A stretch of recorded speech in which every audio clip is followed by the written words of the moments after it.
Hi everyone, welcome to another Broken Meeple episode, podcast, whatever you want to call it, 134. We're not too long from the UK Games Expo. This is not going to be focused on that one just yet. I'll save that for 2 weeks' time, because when will that put us on? 10th, 17th. That's a good time, because the next podcast will be probably clashing with the expo itself, which means I'll have to probably not do a podcast in that week. Either I'll have to delay it a week or just say that there's no episode on that weekend of the expo because frankly I'll be at the expo, although only for so much time, because I am probably only going to go to the expo for Saturday and Sunday this time. Normally I used to do like 3 days, do the whole shebang, press event a lot. This time I'm doing a press event as normal, but I'm only going to go on Friday and Saturday for the expo. I'm not staying for Sunday. I've just come to the decision that the expo just frankly does not have enough content to keep me going for 3 days. A lot of the people sort of offering volunteer work and that can only do unpaid work, which means it doesn't make up the cost of going there. And Sunday, not a lot happens on a Sunday anyway. I end up wandering the halls, trying to find something worthwhile looking at, trying to find an excuse to buy something, and then I go home at 3 o'clock in the afternoon because I want to get home for Sunday evening gaming with some online friends, some Valheim stuff. And I just feel like Sunday just feels like a waste of time for me. I don't get anything achieved, and I'm paying the cost of 80 to 100 quid or whatever to stay over, park and everything for another day. So I've just decided, you know what, I'll just turn up on the Thursday for the press event, in which case I can socialise with people on the Thursday evening. I'm going to do nothing but convention, no volunteer work for Friday and Saturday, which is more than enough time to see everything I want to see and get all the stuff I want to do done. I'm probably not going to be buying anything at the convention, frankly. So, it's just literally to try stuff and socialise with people and pretty much get in the atmosphere. That's the main reason I go to the expo. And also and then I'll go home on Saturday evening. I'll just stay till about 7 o'clock, 8 o'clock. About 7 o'clock in the evening, probably something like that. Head home. The traffic should be fairly light on a Saturday night, and by the time I get home, I just dump my stuff in the room, go to bed, and wake up on Sunday morning and worry about unpacking then. And then I get my whole Sunday to do what I like. That just feels like a better use of my time. In fact, honestly, if I do that, I could technically do the podcast on the Sunday, but we'll see. I might be tired, worn out, sore throat. Yeah, bear with me on that one. But yeah, I'm just going to do 2 days at the expo. Doing all 3 days, it just ain't worth it anymore. Hopefully there'll become a time when the expo is worth doing 3 days. But, I mean, there have been times when I've debated wanting to go to the expo in the first place. So it's not surprising that I would cut a day out. But that's the way it's going to be. Otherwise, throat's not too bad. It keeps up. I keep drinking in order to keep talking for lots. But otherwise, health is fine. I did have a cold a few weeks back, a week or two ago, and that wasn't particularly nice. But I think I've got over the symptoms of that now. So, no more headaches, not too much in the way of sniffles or anything. So I think we're now ready to start tackling the summer heat, which it's already getting a bit hot over here, and I'm not the biggest fan of that. Don't like the heat. I've already gone and bought some very basic t-shirts that are double XL. I've started bulking up a bit at the gym, so I've got like protein and creatine intake is higher. I've started getting a bit bulkier in terms of muscle and that, but I also feel like I might have put on a bit of normal weight. So, t-shirts in the middle of summer just feel really clingy when they're like tight to your skin or something. So at the moment, I'm now buying one size too big for me. I'm enjoying the fact that I've got a nice baggy t-shirt on, and then when I inevitably wash and tumble dry it and it shrinks to a size that's normally for me anyway. So it kind of just means that it goes from a size slightly too big to a size that's just right. Works for me. But I just buy cheap stuff from Primark, frankly. I don't get this obsession with buying designer labels or patterned tops or anything like that. I mean, I can buy multiple tops that will do me just fine with a nice generic color, trendy-ish or whatever for, barely any money at all. And then somebody comes on and goes, oh yeah, I got this top, it's got this pattern on it, it cost me like 40 quid or whatever. And it's like, dude, you wasted your money, frankly, because for 40 quid, I can buy the same top about 8 times over and still be better off. It's like, I don't care about fashion trends. I'm not fashion conscious. I think most fashion trends are a fad. People chasing them unnecessarily. It's like nobody gives a crap what you look like in terms of your fashion, okay?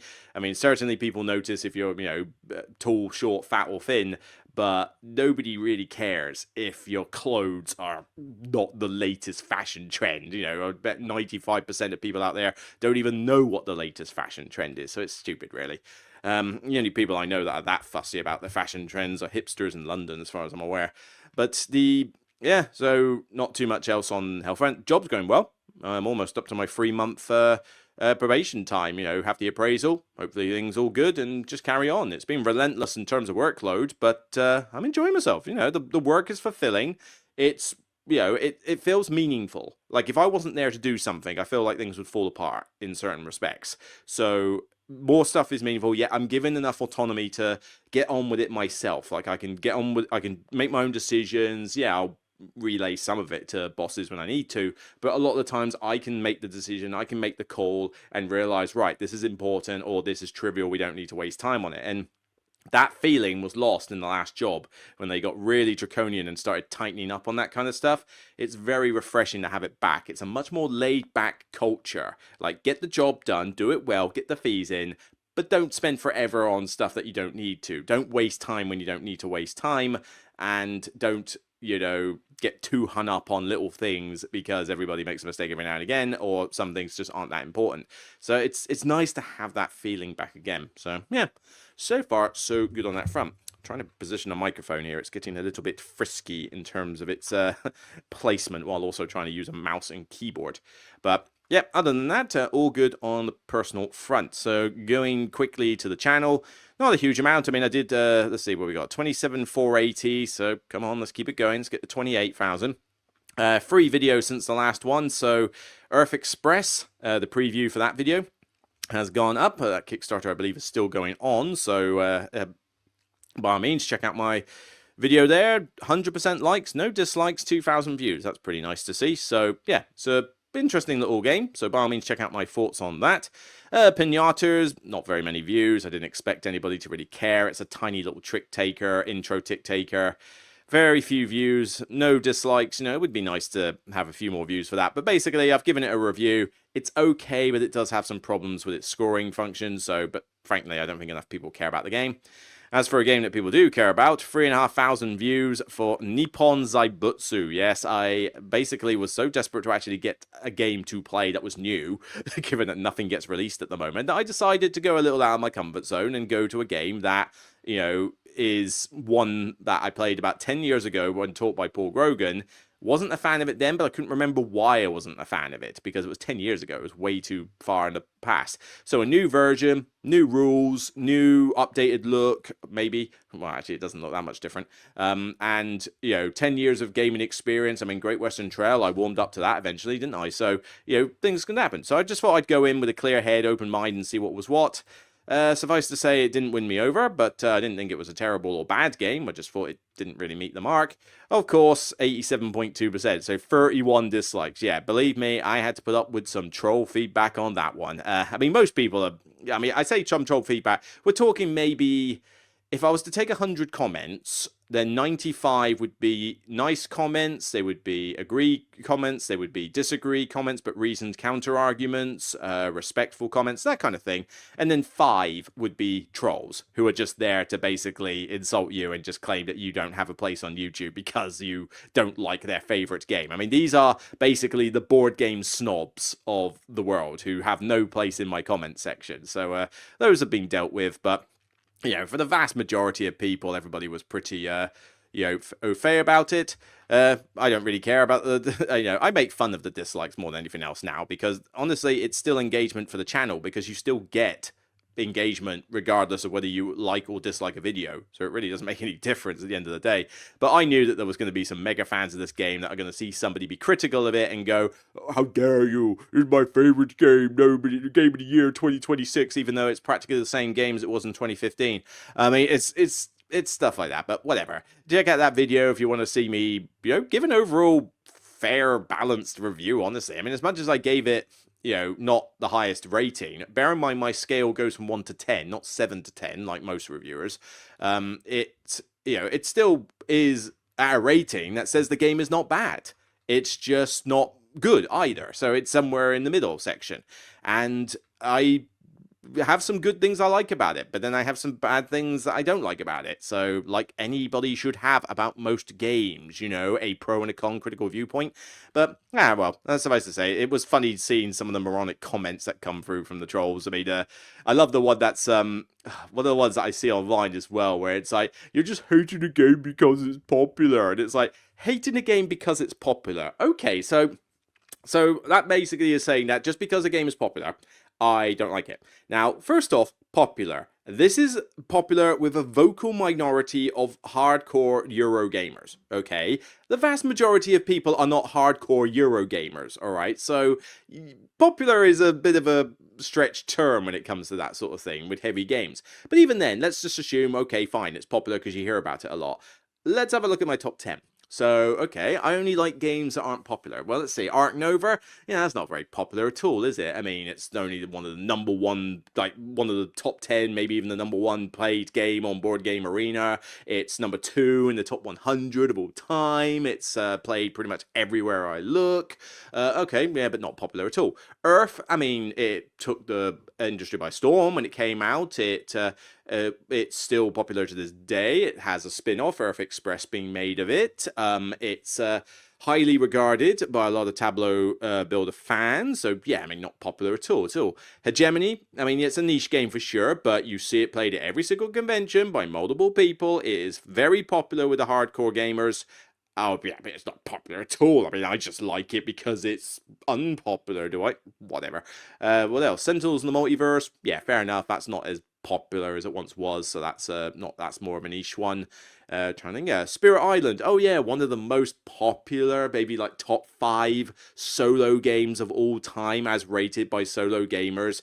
But I mean, it's not popular at all. I'm just liking it because it's a niche thing. It's like I mean, that comment when I get it on my videos, I just laugh. You know, it instantly destroys any credibility for the counter argument when someone uses that, because they are defending the game that is not even that widespread a game, calling it super popular, and then claiming that I don't like popular games, even though a ton of my top 50 are popular games. It doesn't make any sense. It's a stupid argument, and I just can't help but laugh. You know, it's whatever barrel is scraped to get some of the like troll comments, like their fuel, is that barrel is literally like, you know, you're at the bottom of it going just try to lick every last drop out to try and find something to talk about. It's more hilarious than anything else. So I get like bummed out for about 5 seconds after reading one, like, oh, for God's sake, you know, and then afterwards I quickly just laugh and just realize how stupid it is, because it's a bit like scam artists. You know, a scam artist is all about trying to elicit fear into the other person, and from that fear they get that person to do stuff they shouldn't do with their personal information and that. And I've not fallen victim to them in the past. I've never like gone all the way, but there have been 1 or 2 times where a scam has been that good where the fear factor is set in immediately. There was one on a dating site that got me, and you know, I won't go into the details, but suffice to say, for the first instance of being subject to said scam, the fear factor rose up a lot. Like, I stressed out like crazy.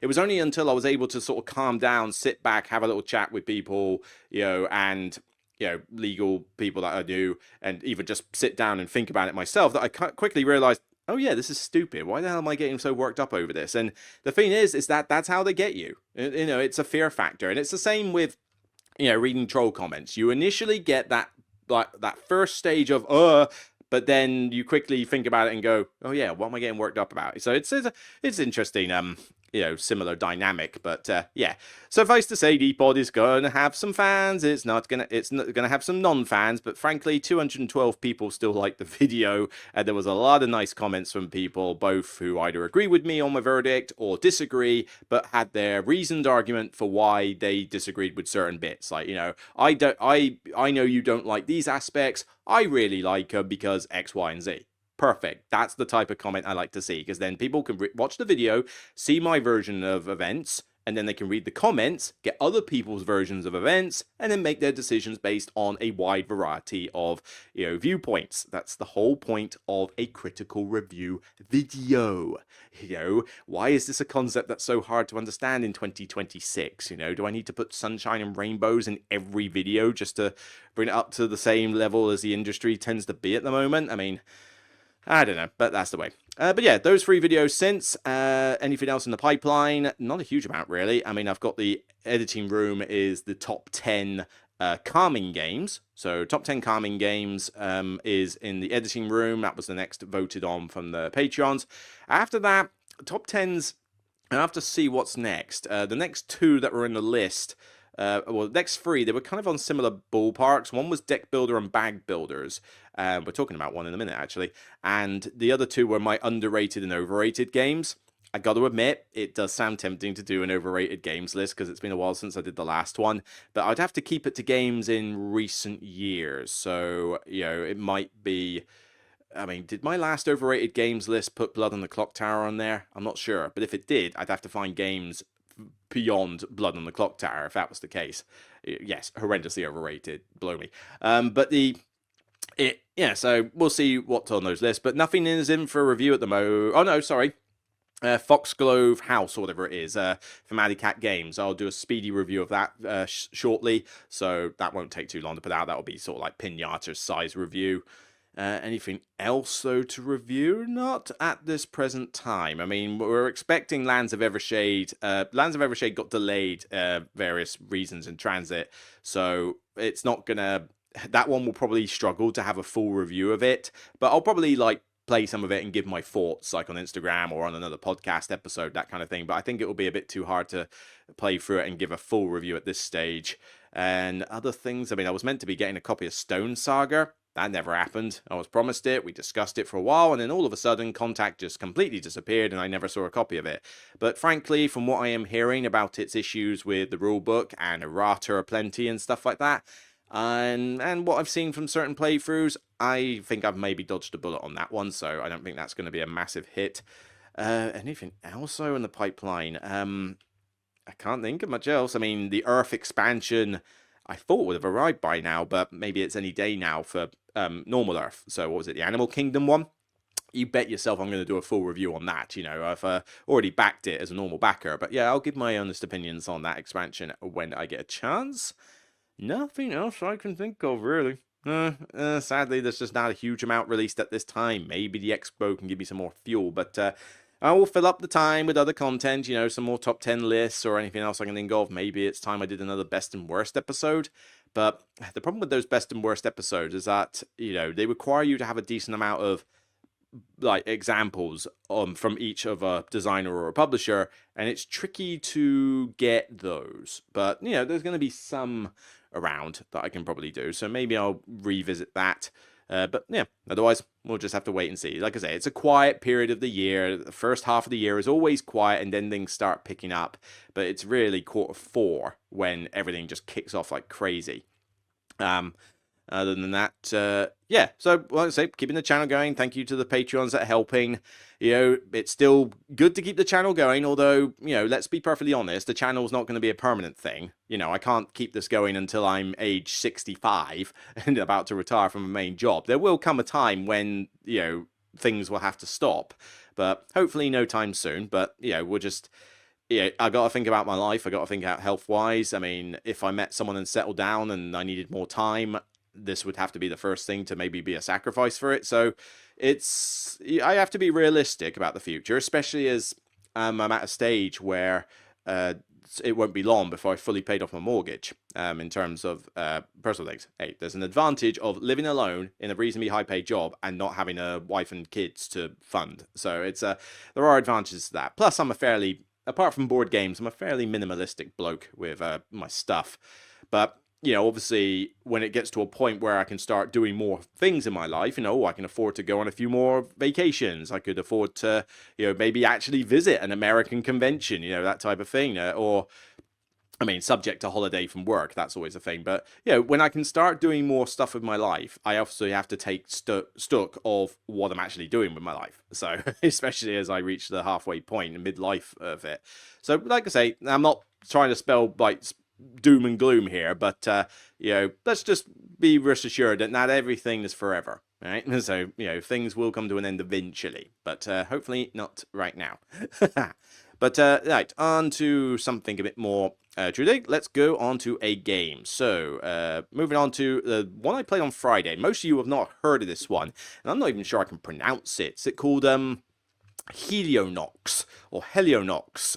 It's a deluxe edition, 2017. I can't remember when it last came out, but it's basically this deck builder that was on Kickstarter, I believe. I think it was a game founded Kickstarter, and it came out a long while ago for a 1 to 2 player sort of setup, and it basically, I think, got a deluxe edition where you could now play it with you know, like 2 people. Sorry, you played it with 1 or 2. Now you could combine 2 sets to play it with 3 to 4, and now the deluxe version basically allows you to play it with 3 to 4, no problem. Now it's had some reviews. I mean, we got 5 and 5. We got Never Bored Gaming. I mean, I wonder if they're still around actually doing reviews. Actually, we got obviously Rado, so no doubt I'm sure he loves it the bits. Go figure. And solo gaming version as well. So there's been some content of this game. Well, I'd never heard of it. Honestly, never heard of it. So, mate taught it to me on the Friday. We've played it, and boy, do I have some thoughts on this. Firstly, I am seeing that this game has got 7.2 as an average rating. Spoiler alert, you guys are mad. You guys are off your friggin' chain if you think this deserves a seal of endorsement. Let me get on to the game itself. So, it's a movement-based deck-building game. Great leaders vie for control in a shattered solar system. Whatever, it's a deck builder. Theme schmeme. 1 to 4 players can attempt mastery over competitive, cooperative, and solo modes. Well, yeah, anytime you have a game that has multiple modes like that, you know the design is going to be flawed in some respect. Designed to play fast with a quick setup and an imminent ending, has tension to spare from the first turn. The deluxe edition brings together the original core set and incorporates it with a brand new expansion called Mercury Protocol, and the Kickstarter offers a full-size box and game with the expansion, blah, blah, blah, blah, blah. So what exactly are you doing in this game? Well, basically, you have got a few locations, different planets, each with a special ability you can trigger. You have got a standard deck of your 10 cards, basic deck building, a bit like Star Realms, you know, a few basic currency ones, some attacky ones, etc., and a couple of unique ones shuffled at the start of the game.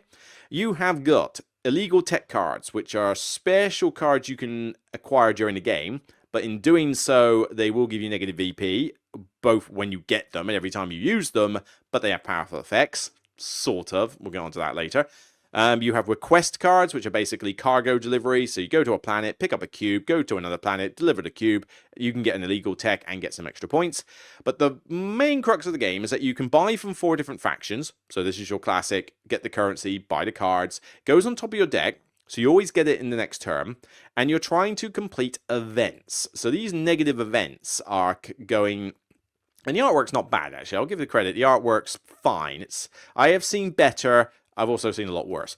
But the idea is that you have these events that pop out. So where can I see an example of some events? So yeah, so these cards here on the middle section, they come out, and every player turn, one flips down face down. And basically, if you spend enough defense against it, you counter the event. It's like the attacking in Star Realms, basically.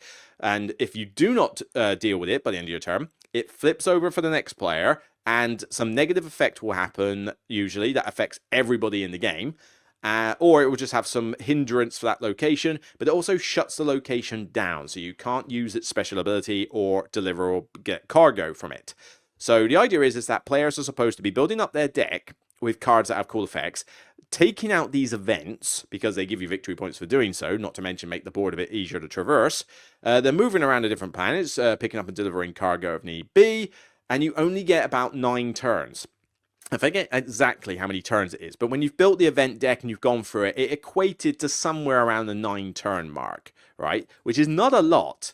Deck builders normally have a lot more turns than that. So the idea that you only get 9 was a little concerning for me when I first started, because I thought, how are you going to have enough time to do any funkiness with the deck building? Yes, you get the cards on top of your deck, but that doesn't sound like it's enough time. So I figured, all right, we'll jump into it and find out. So first off, what are we greeted to? A rule book that is laid out in some of the most mind-bogglingly stupid ways possible. I mean, poor guy had to refer back to the rule book a lot. And it is just like, the stuff is just laid out in all sorts of weird places. I mean, this has got Kickstarter indie syndrome written all over it. This game commits a lot of cardinal sins of deck building as well as Kickstarter. And it's ever present here. So first up, we got this player aid here. This is your player board. Notice something that you can't see very well. Notably, most of it. The text on this thing is so damn small that you need to have zoom vision in order to read it. It's insane. I can barely read it, and I am looking at it on my laptop screen. You lot watching on YouTube are not going to manage this at all. It's horrific. And it doesn't even tell you all the stuff you need to know. It's got spaces for tokens, it's got spaces to put decks of cards, fine. But then it puts important stuff like movement costs and location bonuses, like how they work, sort of at the bottom, but then puts what triggers them somewhere else. The turn sequence isn't clear as to whether you can only do something once or multiple times. And then the token guide and the symbol guide tells you specific rules that you sort of need to know, but it just lays them out in one big list. No sense of structure or anything, and it doesn't even explain them all. There's still stuff that you will not be able to get from the game from this player aid. It is not... I've seen worse, but man, I have seen a lot better. It is not a good player aid board or anything, and it's just like, no, not a good one. So that's already a cardinal sin in itself. Okay, then what other problems do we have here? So artwork is not bad. It could be better, it could be worse. The graphic design on the cards is usually okay. I mean, it uses symbology for certain things like victory points and cryo tokens. Basically, you get this unique architect at the start of the game as a special ability. Every time you trigger it, you put cryo tokens on it by put to sleep, and then they tick over once every turn before it eventually uses up. First problem with this, though, is that this game barely gives you about 9 turns to do anything, right? To do your game. So if I use this person, Feint the Strategist, if I want to literally just draw a card, let's not even do the 4-1, gain key access of a location. Let's just draw a card, right? 3 cryo tokens. So let's say I got 9 turns in the game. I do it on the first turn. 3 tokens, draw 1 card. Not a big deal, really. Draw 1 card, whoopie-doo, right? So 3 turns that. 1 token comes off at the start of your turn. So on turn 1, I put 3 tokens on this and draw a card. Turn 2, 1 comes off. Turn 3, 1 comes off. Turn 4, the last one comes off and I can use it again. All right, 4. So turn 5, another token comes off. Turn 6, you're lucky if you can use this 3 times in the course of the game. And that's just the draw card ability. If I want to gain key access, if able, I need to, barely use it twice. Whoopie friggin' do. I mean, that is not a fun, way to do unique powers. Okay, so what other problems do we have? Well, the randomness in this game is off the friggin' chain. And I mean off the friggin' mighty chain. It's stupid. Now, deck builders have a randomness to them generally. That is how they work. So we can't exactly get too hung up on that. But this goes beyond simply the idea that you draw cards and you don't get the ones that you want, okay? This really does go beyond that. If I can find another picture of board state, that would be pretty good. Otherwise, I'll have to go out for a minute and try and showcase the one I took other night. Come on. Where is it? Any board game play? Oh, this could be good. This will do. Yeah, this is a pretty good summary in that. So these events that come out. Right, we're playing a 4-player game of this. I have a feeling that this game was designed for, well, it was originally designed for 1 to 2 players. It clearly should have stayed that way. This is not a 4-player game, or not even a 3-player game, because an event comes out every player turn, and you only have so much defense in order to take these things out, and they're usually quite heavy. I mean, you start off with 3 in your deck. Most of these events cost at least 3 to conquer. So that means in order to deal with most of these events, you need to get 3 in your hand at one time. unless you buy specific cards. But if you're buying specific defense-based cards, you're not buying the other cards in the game. But this game really wants you to buy those defense cards, because when those events flip over, they usually add the cost of moving to sickening levels. Like normally it costs 2 money to leave the location, which is pretty hard to do generally if you want to buy cards. Some of these events add another 3 to the cost. So 5 money to leave the location. You could find yourself stuck there for ages, unable to do anything. They shut the location down.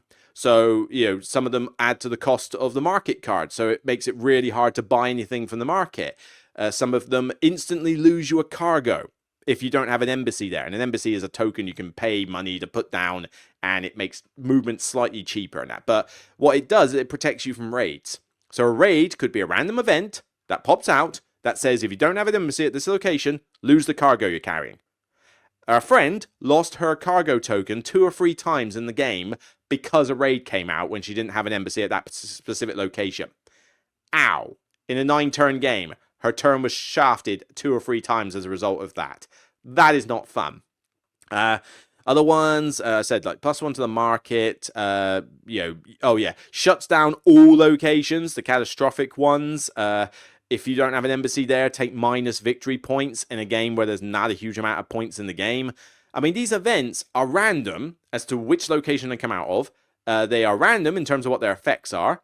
And because it's a 4-player game we were playing, multiple of these events have come out and flipped over by the time it gets to your turn. You take a cargo token, you are gambling that the next 3 events that flip over don't lose a cargo token. If you're thinking, right, I've got enough money to buy a card on the next turn, you're hoping that the market doesn't suddenly become expensive before your turn. And it's ridiculous. I mean, I was at a location where it's like, right, I can buy this card, that's fine. I can deal with a small event if need be, and I can use the key location access ability of this location, and that would be great. Brilliant. And then by the time it gets around to my turn, event comes into the location I'm at. It's too high. I can't deal with it. Market got more expensive, and the location is shut down, so I can't use the key location ability. So my entire turn is wasted. I can't do anything useful on my turn in a game where I've barely got about 9 turns.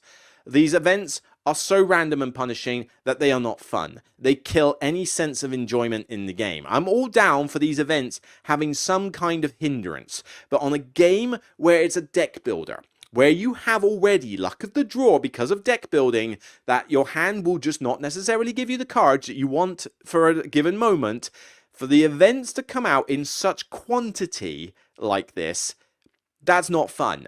And we had so many events out, it was ridiculous. You need everybody in the game to actively be buying defense cards and actively taking out at least 1, if not 2 events on their turns to stop these cascading into a point where most of the game actions are shut down.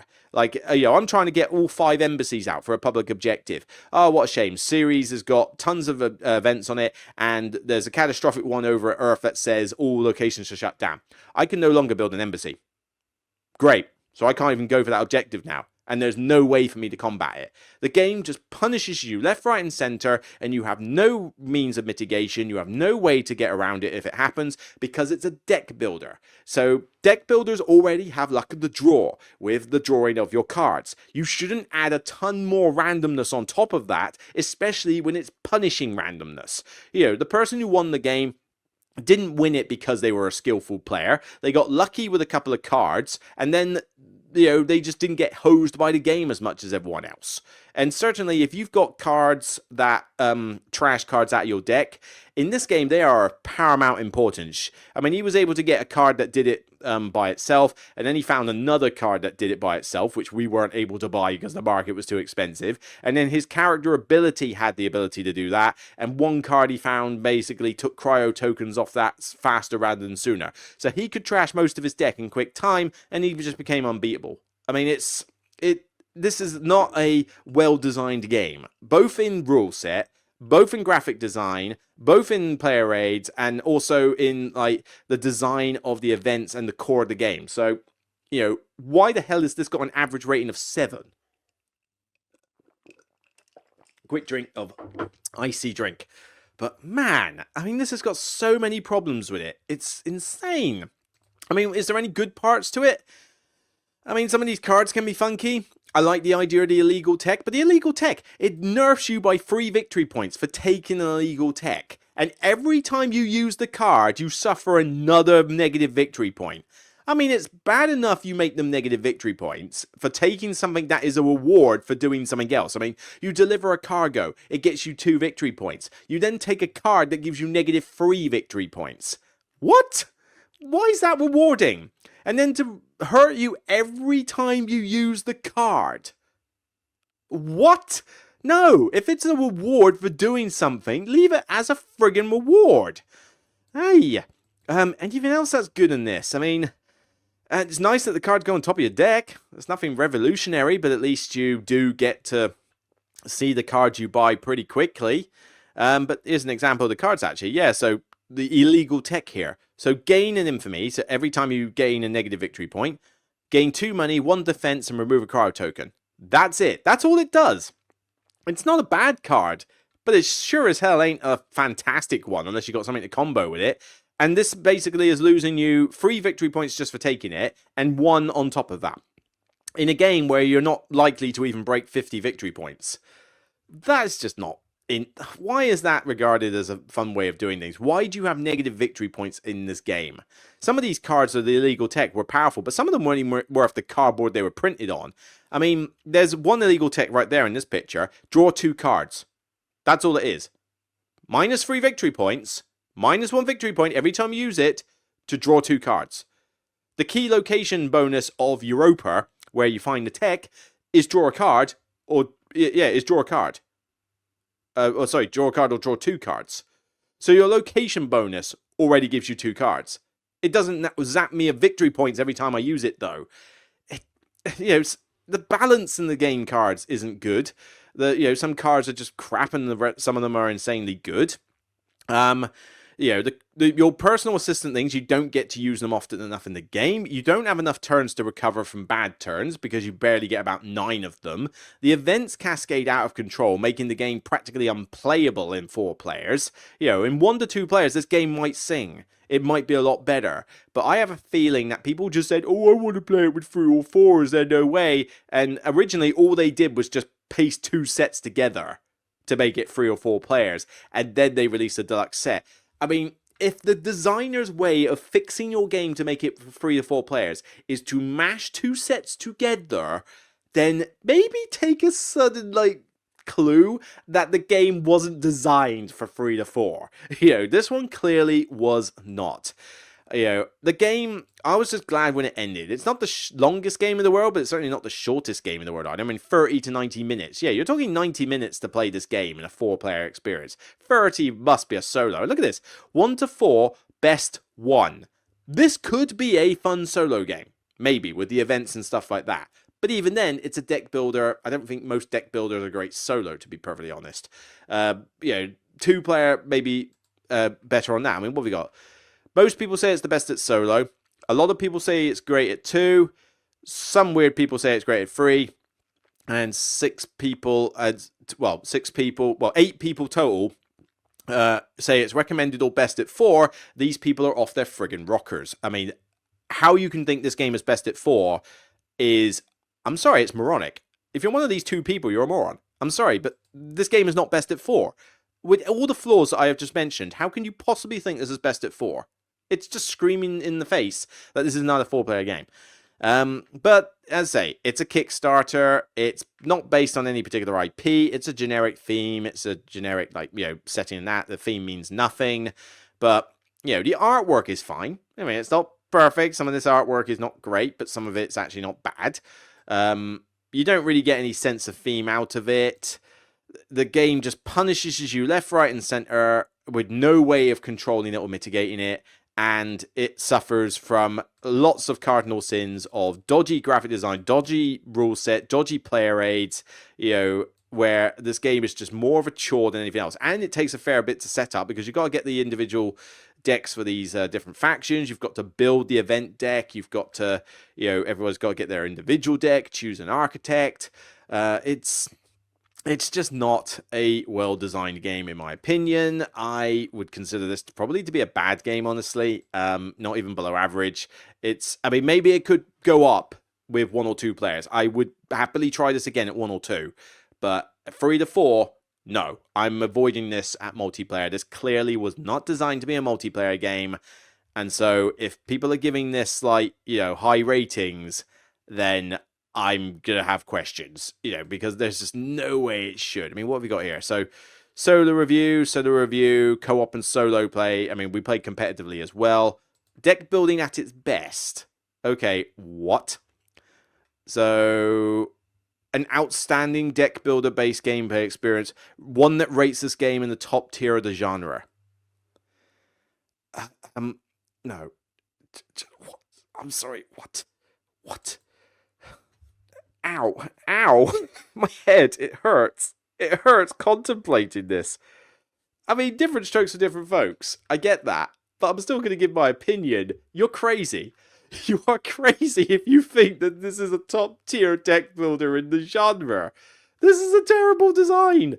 I mean, nobody came out of the 4 of us, saying that we overly liked it. The person who owns the game was kind of okay on it, but still respected a couple of things were wrong with it. The person who got shafted out of our cargo token 3 times probably will never want to play this game again. And even I'm like, yeah, this is just punishing and random. I don't care. Oh, no. Sorry. Bad game. No likey. No likey. No likey. So, avoid. Whoa. We're on to 41 minutes. Damn, I talked a lot about that game. Well, I mean, let's talk very quickly about topic of theme. So I mentioned this game has a generic sci-fi theme. It doesn't really mean anything. So what's the point? Well, I mean, why don't we talk a little bit about... Of course, it's a bit dark in here. It's probably the way the light's outside, but never mind. Let's just talk about themes in games. So you know that I'm a big lover of themes. I enjoy theme. If it's a good theme, the game is going to be more to my liking. And it is definitely a little bit... Hang on. Drink some ice squash. I got this mug from Bruges, actually. When I went there on holiday yesterday. So it's a massive dimple pint glass with a huge, like, sort of bit of Bruges on there. So that was a little keepsake from my little holiday. I'm just going to turn on the light. 1 second.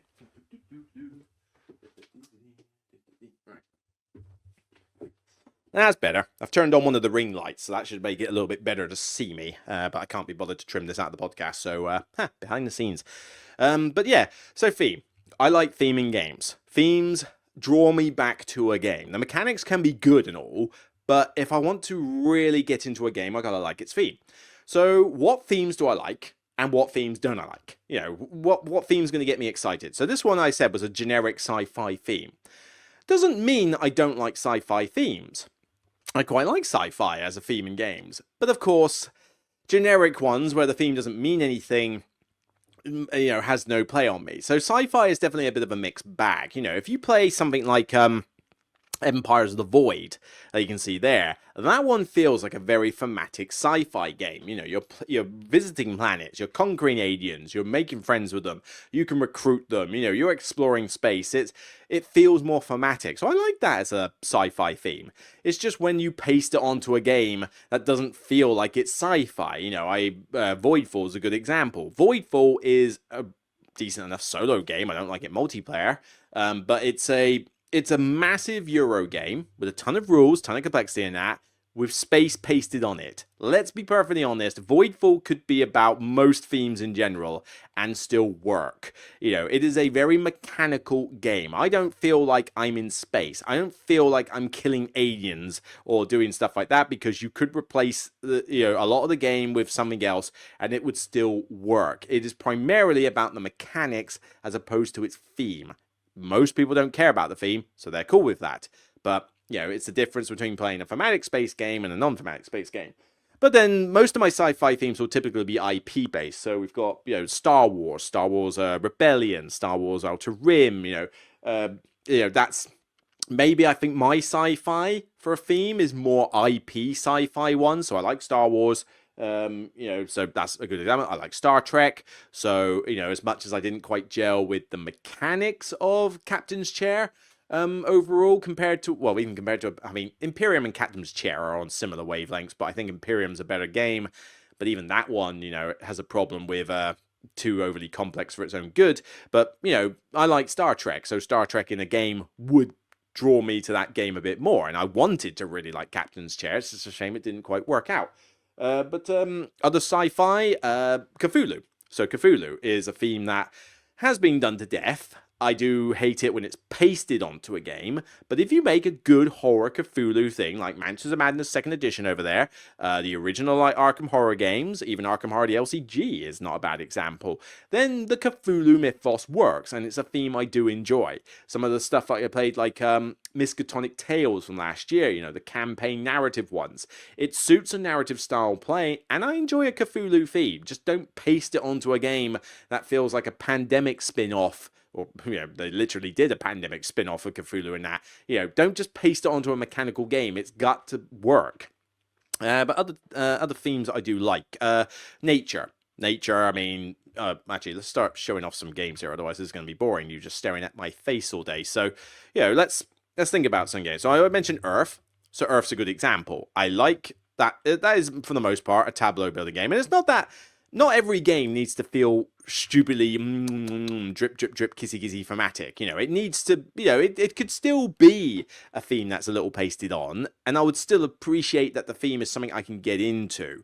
You know, and Earth is not the most thematic game in the world, to be perfectly honest, but, you know, when you're looking at that picture and I'm playing with all these nice cards with gorgeous imagery, you know, gorgeous imagery and photographs on there of different types of plants and fauna, I'm just having a good time, and it works for me. Now, if this was a game that was just a historical people of, you know, of Britain or whatever, and you were doing a war type game, I wouldn't be that much into it, because I wouldn't be that interested in its theme.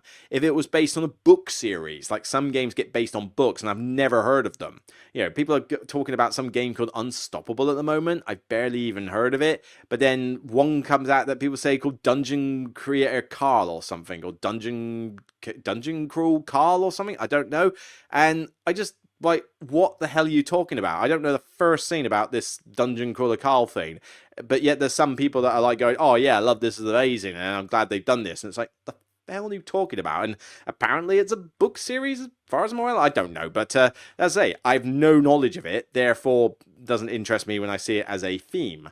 But then you've seen a lot of the other other games of nature that I do enjoy. So Meadow, great one. It's a fairly simple card game, but man, do I love playing Meadow with all these lovely little images and that. I mean, it's just so beautiful.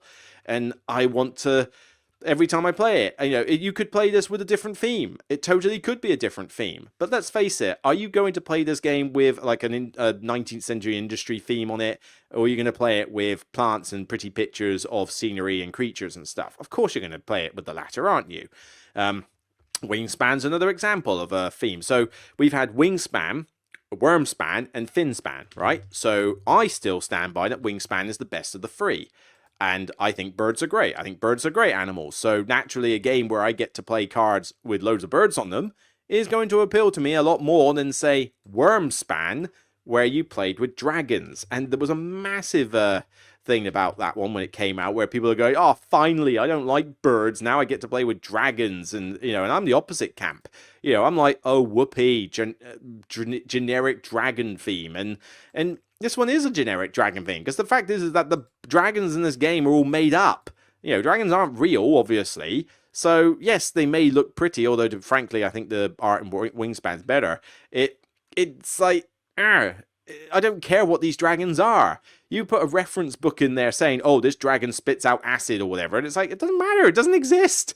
It's not a real thing, so I don't care what your dragon does. It doesn't, change anything. So naturally, yes, the games are similar, even though I think this one jumps through too many hoops to achieve the same thing as Wingspan did. But, you know, you're going to put the two side by side. I'm going to play Wingspan like any day of the week versus Wormspan, because I just much prefer birds to dragons. And even when the fish one came out, I prefer birds to fish overall, as much as Finspan is, you know, a bit of a different feeling game anyway. So it's, you know, that's a classic example. But then, let's say you've seen a lot of my other nature games. So, I mean, Life of the Amazonia, that's another great example. So, you know, building a nice little nature reserve. So, nature is something that works for me. As a theme, I love nature games. You can't deny that, I can't deny that that is a thing. You know, if the game is themed around nature, it's going to start appealing to me quicker. Doesn't mean the game will be great. There are some nature games that are garbage, but, you know, stuff like this where you use something that looks nice is going to help. But if you can create a nice game with it, what can I say? You know, nature games just work for me. Other type of themes, farming is one, funny enough. Now, as much as I think that Agricola is flawed, I still respect the game. The problem with Agricola is the fact that it's a bit punishing with the negative VP it gives you, how it caps you on all the different scoring avenues, meaning you have to diversify, you can't specialize, and the fact that the occupations they're not balanced. Like, you can get some occupations that literally win the game for you, and if you're new to the game, you won't know what those occupations are. And also, this game, you must get a full family of people. You get, like, if you don't bother with kids in this game, you're just going to lose, like, flat out. So there are some problems, but I still love its theme. You know, I do think the occupations can be fun. I do think the worker placement's solid, and I love the idea of building up your board with fences and animals and stuff like that, to the point where I actually backed the new Awakened Realms version of this, because I would like to have a nice, gorgeous looking version, because let's face it, it's not a pretty game, is it? But a nice, gorgeous looking version of it, I would like to give the game another chance. It could be really sweet, you know? But I obviously centered more on Caverna than that one. So again, farming and building in caves. You know, you're building up a little family and you're growing your vegetables and raising animals. Again, there is a subtle nature theme link here, so I guess that some of that plays in. But you get to see what's created in front of you in a farming game, and I think that helps with the nature theme as well. But I think that is a type of game that I really do gravitate towards, where you get to see something you created throughout the game in front of you. So even if you don't win at the end, you go, this is what I made. It looks cool. So whatever. I didn't win, but it was a nice thing. And that appeals to me a lot in games, and farming is a great way of doing it. So Caverna is a good example. Fields of Arle, I mean, you want the epitome of a Euro farming game. There is no better than Fields of Arle. It is just everything you can think of that you could possibly do in a farming game will happen in a farming game. It is insane, but in a great way. You know, all these different tools you can use, the buildings, I want animals and peat and growing stuff. I mean, it just, it's a chef's kiss to the farming theme for me. Even to a lesser extent, Feast of Odin, although Feast of Odin is struggling to stay on my shelf because, firstly, you need the expansion for it to not be completely unbalanced. You know, the Norwegians, the base set really did have some balance issues. But even then, it doesn't feel like... This one doesn't give me a farming theme, because you're not really farming in it. You're feeding your people, but mainly you're going out and, getting items. You do get to raise some animals. You do get to, do a little bit of landscaping and hut building. So it's not so much farming. It's more farming / village building, I guess. I mean, I do like a civilization theme. So Sid Meier's Civilization down there, Civilization A New Dawn.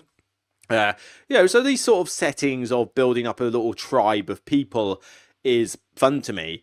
It's just that you've got a ton of different things you got to learn. You've got a ton of different things to set up, and the theme is not super strong here because you are basically playing a Tetris game with it.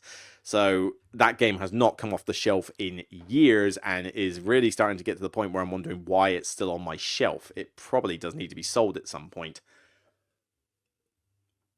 But yeah, so, farming, another great one for me. So one more positive one. So what have I said? I've said sci-fi IPs, so Star Wars and Star Trek, and like a meaningful sort of alien exploration game. Nature themes, definitely popular with me. Farming games, definitely popular with me. What else would consider to be a common theme as Atawa. I saw Atawa over there by Uwe Rosenberg again. Farming fruit bats and trees and stuff like that. So it just sort of works for me. Superheroes. Superheroes would be another big one. So Marvel Champions, classic example on my shelf. So naturally I like Marvel as an IP, so anything Marvel related is certainly going to get an interest for me. But then even non-IP stuff. I mean, Sentinels of the Multiverse has been one of my top favorite games for life, and it's superheroes through and through. The theme comes through. It plays out like a typical superhero game would. Yes, it's got a lot of a text you've got to deal with and a lot of effects and that. It's not for everybody. Totally get its flaws. They are legit flaws. but man, do I just love this game. I just love playing it. It's so much fun, and it gives me that superhero team feeling. Marvel Champions, similar deal. It gives me that superhero team feeling. Now, it doesn't work all the time. I mean, some superhero games are, have been not particularly good. Oh, funny enough, look at this. The top banner here is the Dungeon Crawler Carl Unstoppable. And it's got a weird picture of a cat shooting laser beams out of its eyes. What the hell?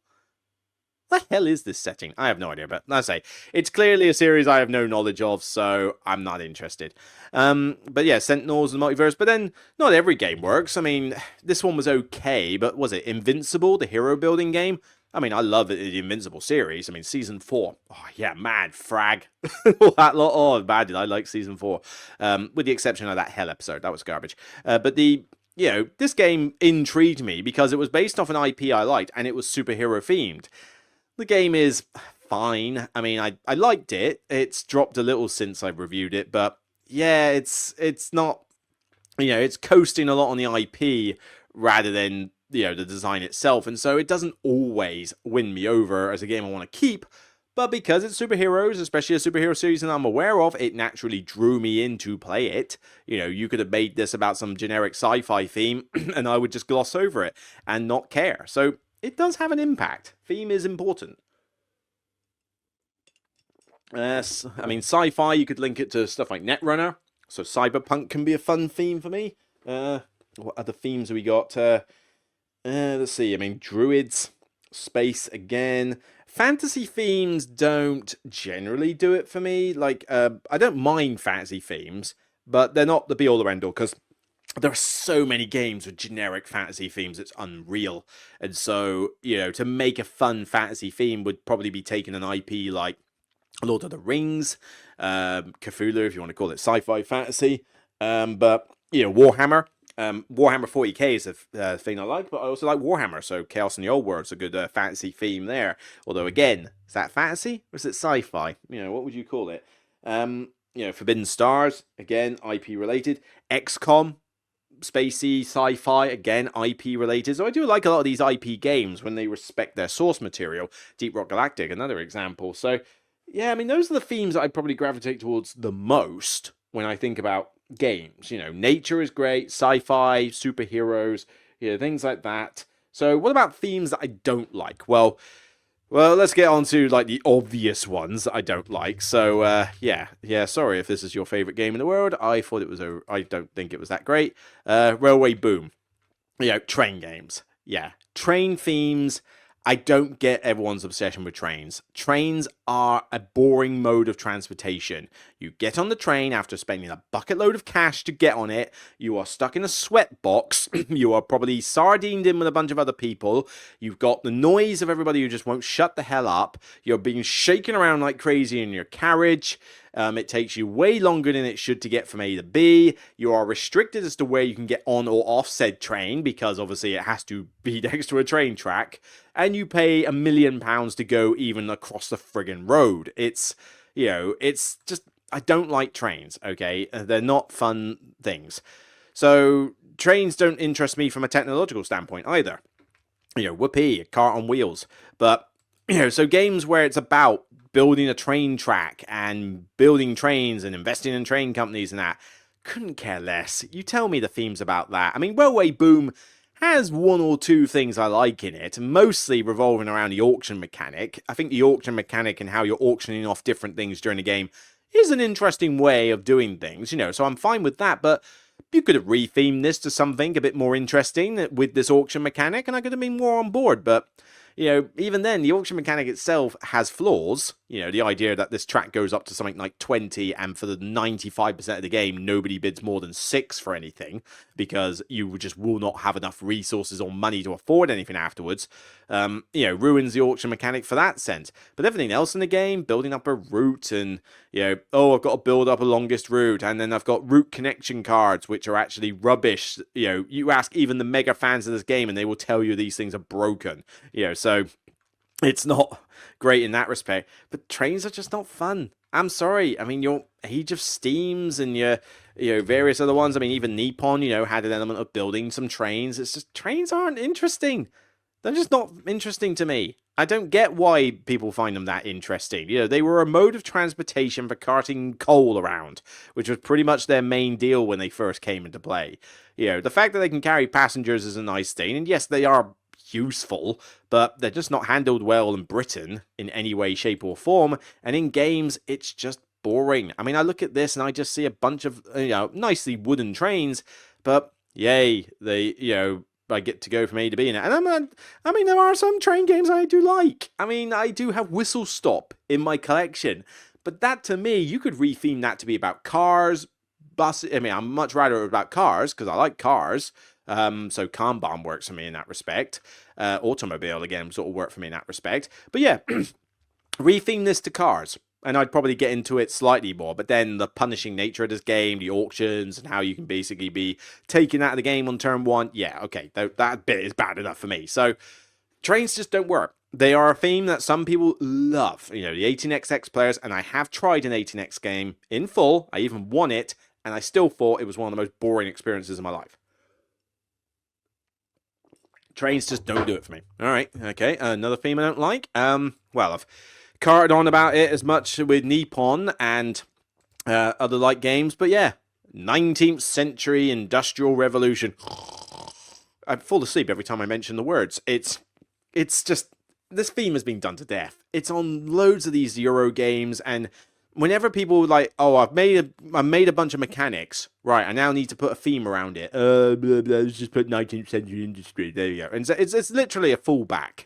You know, it doesn't matter what time period you pick. It's just everybody picks this bloody time period, and you know, there's nothing exciting about the Industrial Revolution. It's just coal, iron, and brass, or whatever. Or coal and iron and silk, or cotton. You know, like, you know, generic resources. And it's like, I have a factory, and I produce some coal, and I ship some coal to this place, and I sell some coal.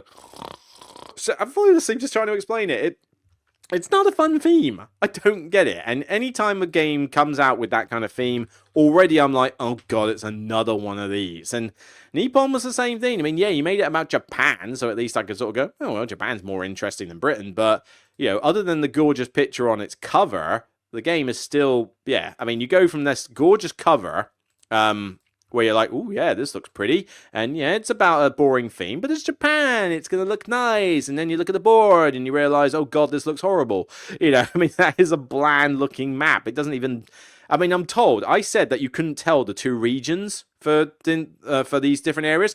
Apparently, the shading on the board, which comes out a lot better on this camera photo, it certainly does not come out very well when you see the game up close, but that's supposed to be your separation of the regions.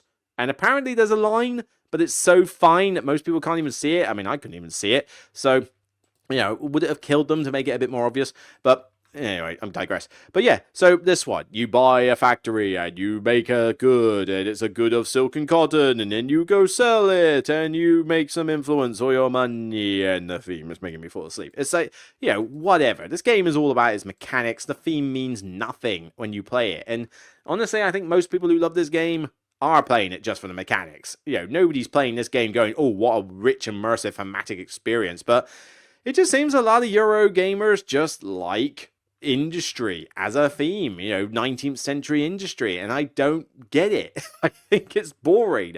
We learned enough of it at school. It wasn't fun then. It certainly isn't fun now. And loads of Euro games just keep copying this time period. And it's like, could we at least have industry in a different time period? Can we not go back a couple hundred years and do something there?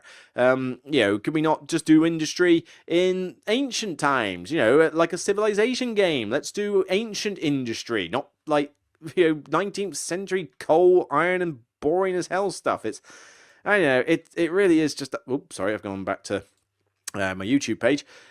It's just not a theme that's interesting, so I don't gravitate to industry. What other themes do I not like? Just trying to think, games I dislike. I mean, to be honest, a lot of the games I dislike don't really have themes. I mean, I don't like, well, let's say I hate Barrage. But then Barrage, again, comes to me as more the mechanics I detest in this one. Although, again, it is effectively, yeah, 1930s fossil resources. I mean, it is still basically early 20th century, late 19th century industry. So again, it's a theme that I just don't like, although this one has so many more problems with its mechanics. It means I hate its freaking guts.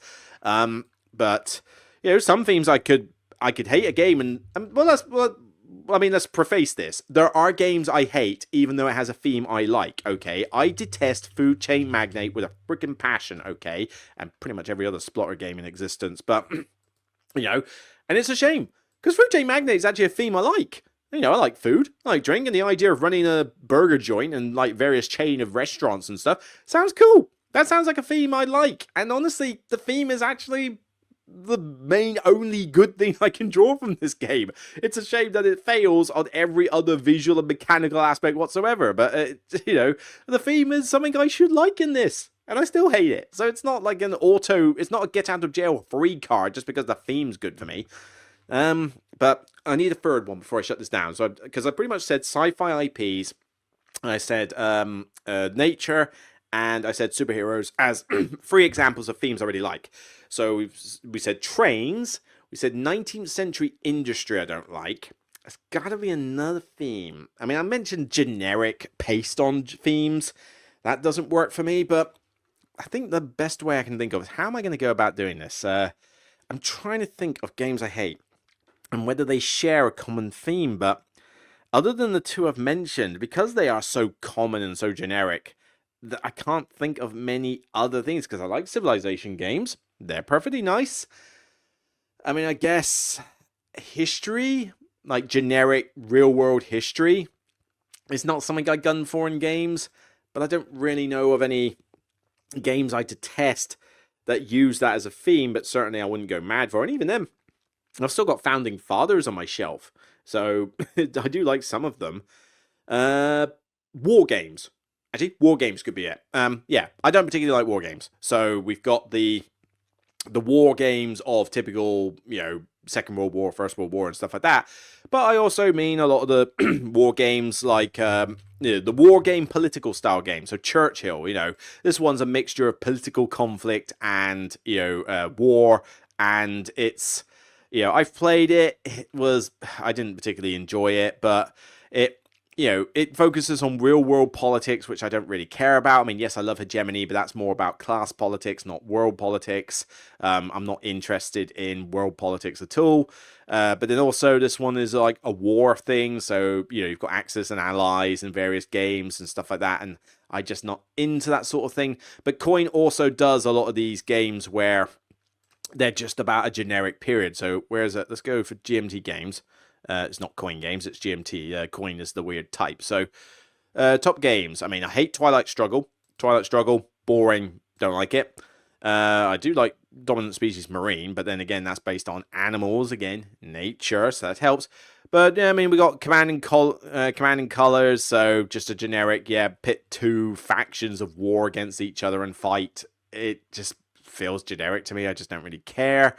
Combat Gap, but yeah, we got like Shigegawa or whatever that was, the unification of Japan, 1862 Railway Mania in the Eastern countries, again, train game. But where's some of the war ones they've got? Twilight in the East, 1914, 1960 Making of the President. They normally have some much more weird generic war ones. Bomber Command and Night Raids. I mean, I'm trying to find like Caesar, Rome versus Gaul 2020. I mean, that could be another example. It's just these type of games do not do it for me. I don't care about a lot of history. History is not my strong suit in terms of my knowledge base. It's also not a strong suit for me in terms of themes I like. I just find them woefully generic and the same. It's like, pick one war period. Oh, it's so different from this war period. It plays out mostly the same. It's just, I don't get a kick out of it. So, with themes based around this, I don't sort of go, oh yeah, I'd love to play this game. Civilization long games I'm more into. But then, for example, Europa Universalis, that I played recently and did a big sort of talk about. I played it mainly because I wanted a kind of like Civilization game, and I do like Civilization as a theme, but in terms of the history of this time period where it's talking about the 100 Years' War, Age of Revolution, and that, all the cards and events that come out, I don't know what they are. I don't recognize 90% of the events in this game because I just don't frankly care. You know, it's not an interest for me. So I can only get so much out of the theme of this, despite the fact that I like some aspects of it. But I'm just like, I don't care about these particular real world scenarios. Can you not just give me 4 factions, you know, like Romans, the Greeks, or whatever, and just have me do a civilization game? You know, let me make my own history. Don't give me the history that's already been established, because I'm not interested. It's just different strokes for different folks on that regard. But throat is getting a little bit crazy. I'm struggling to speak, so hang on. Yeah, I think I've reached my limit. So hour and 10 minutes. Yeah, I think that's about right. So yeah, that's basically my thought on that. So there's 3 sort of themes I don't go for in games. Like, they're going to put me off if I hear that's a theme in your game.